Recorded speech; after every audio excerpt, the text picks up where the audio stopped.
Assalamualaikum warahmatullahi wabarakatuh. Apa kabar anak-anak?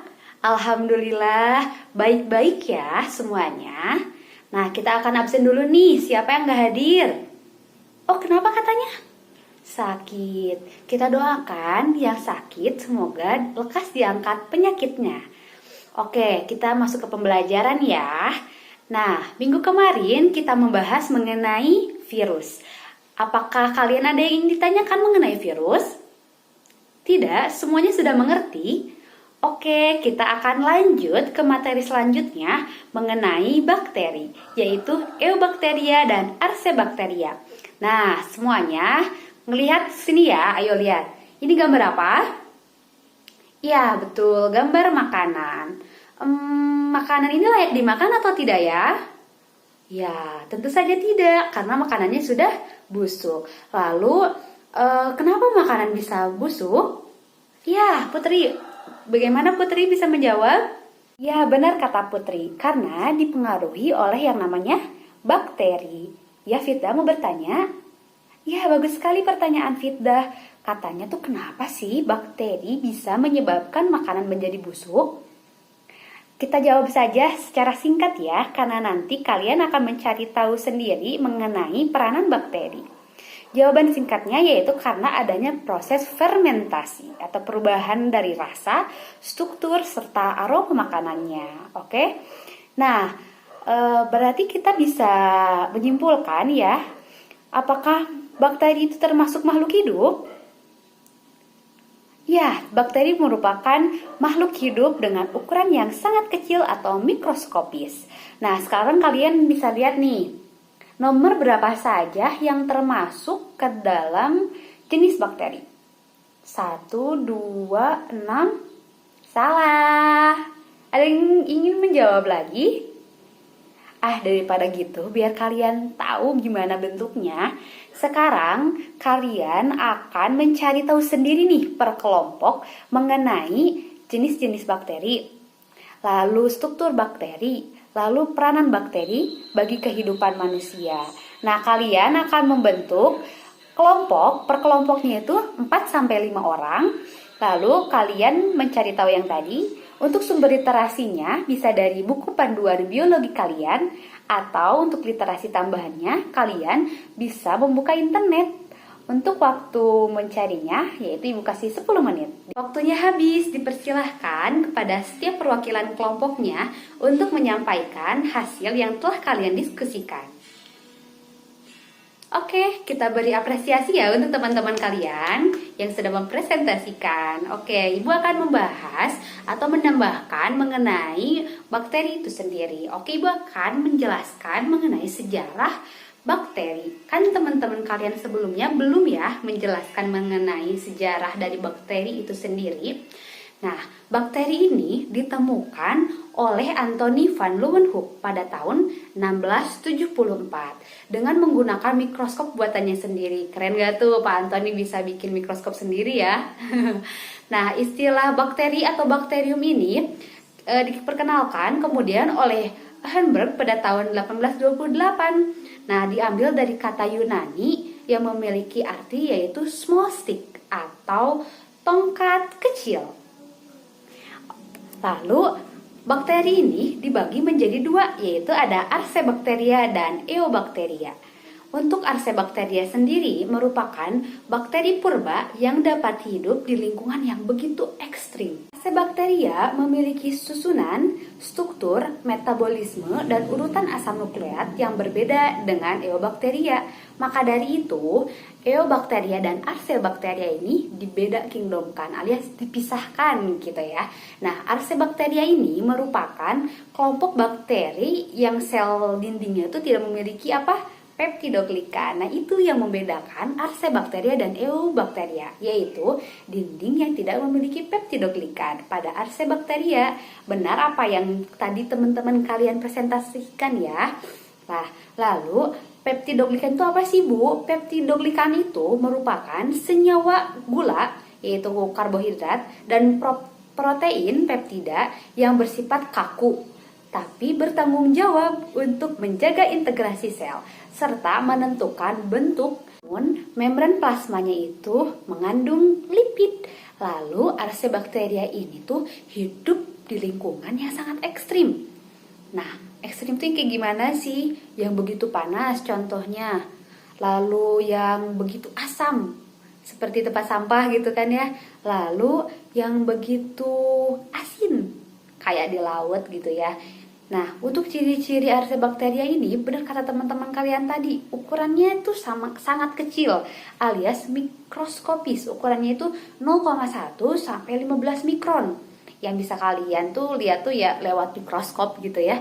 Lalu bersifat prokaryotik, yaitu tidak memiliki membran inti. Lalu hidup di lingkungan yang ekstrim itu tadi udah benar ya. Lalu klasifikasi dari Archaebacteria ini terdapat 3. Yang pertama ada metanogen, yang kedua halofil, yang ketiga termoasidofil. Untuk metanogen itu merupakan bakteri yang menghasilkan metana dari gas hidrogen dan karbon dioksida atau asam asetat. Lalu hidupnya itu seperti di lumpur-lumpur, rawa-rawa, dan hidup di saluran pencernaan manusia ataupun bisa juga dari hewan. Kedua ada halofil, yaitu bakteri yang hidup di kadar garam yang tinggi. Optimalnya itu pada kadar garam 20%. Lalu hidupnya itu pasti di air laut. Untuk contoh spesiesnya, teman-teman kalian yang tadi sudah menyampaikan itu benar semuanya ya. Yang ketiga itu termoasidofil. Termoasidofil ini bakteri yang hidup pada lingkungan yang begitu sangat panas dan sangat asam. Contohnya itu apa? Gunung Merapi. Lalu kondisi optimal pertumbuhannya itu pada suhu 60 sampai 80 derajat Celcius. Serta pH-nya itu derajat keasamannya itu 2 sampai 4. Wah, begitu asam dan begitu sangat panas ya.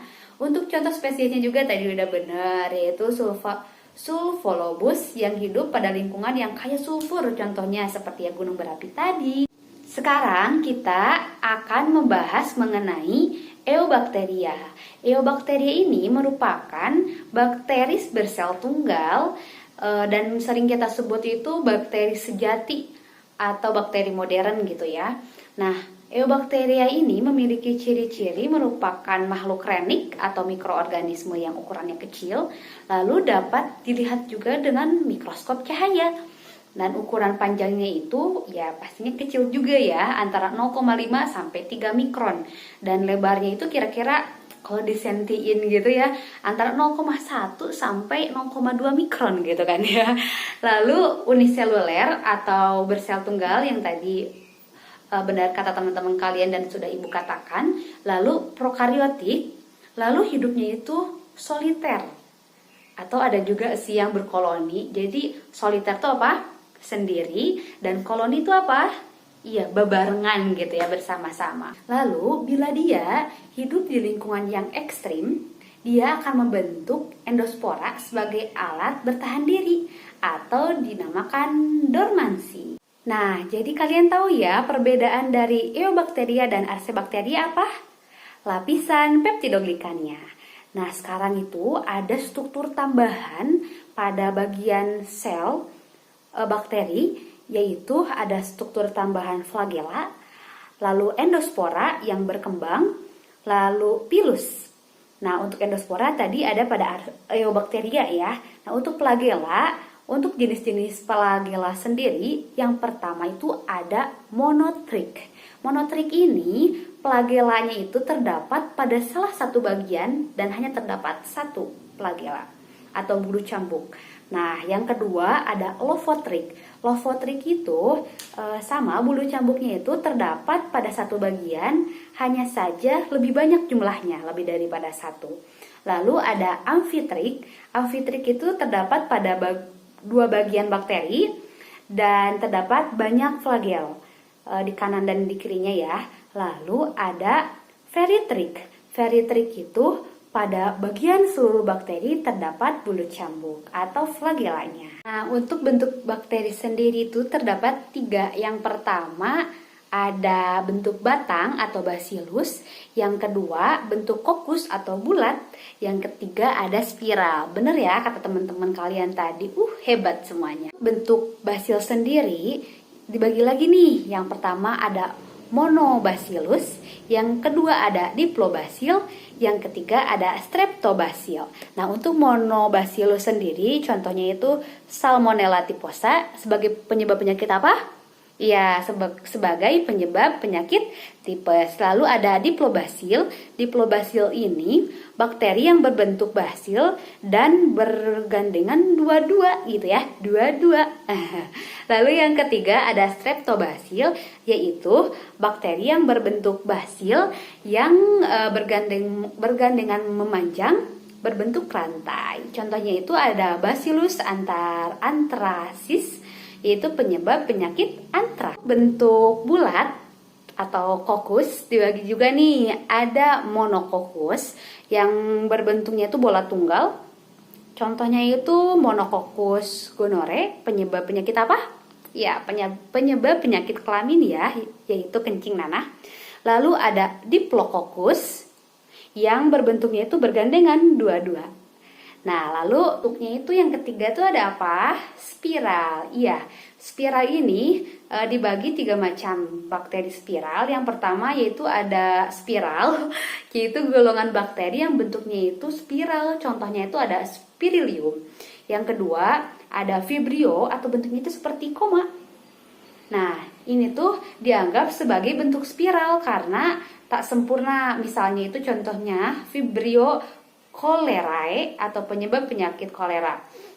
Yaitu yang ketiga Spiroseta, yaitu golongan bakteri berbentuk spiral yang dapat bergerak. Untuk cara memperoleh makanannya, ada bakteri itu yang secara heterotrop dan ada yang autotrop. Untuk heterotrop itu bakteri yang makanannya itu bergantung pada organisme lain.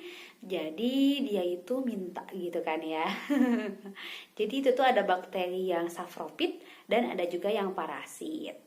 Lalu ada bakteri yang cari makanannya itu autotrop, yaitu bakteri yang dapat menyusun zat makanannya sendiri.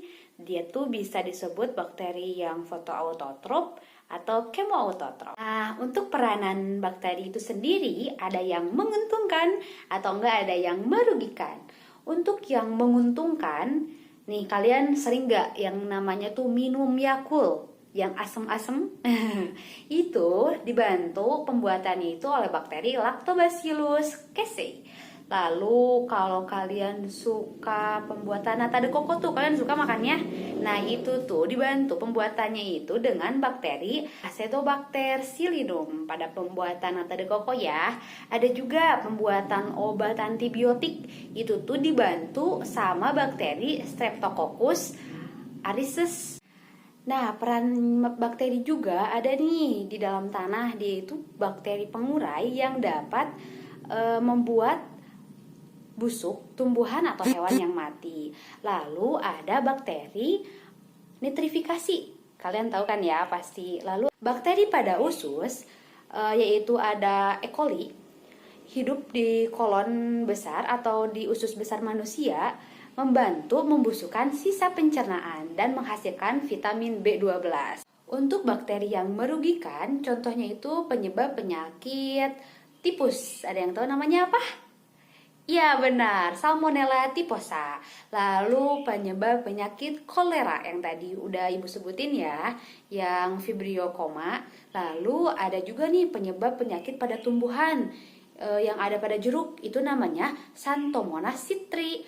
Terus ada yang menyebabkan kerusakan pada makanan yang tadi ibu tampilkan di awal, itu disebabkan oleh bakteri Clostridium botulinum. Untuk pertemuan kali ini ibu cukupkan sekian.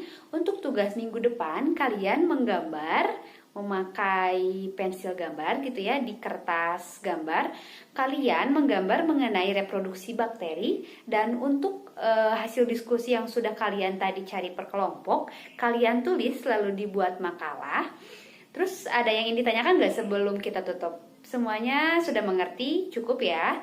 Ibu tutup. Wassalamualaikum warahmatullahi wabarakatuh.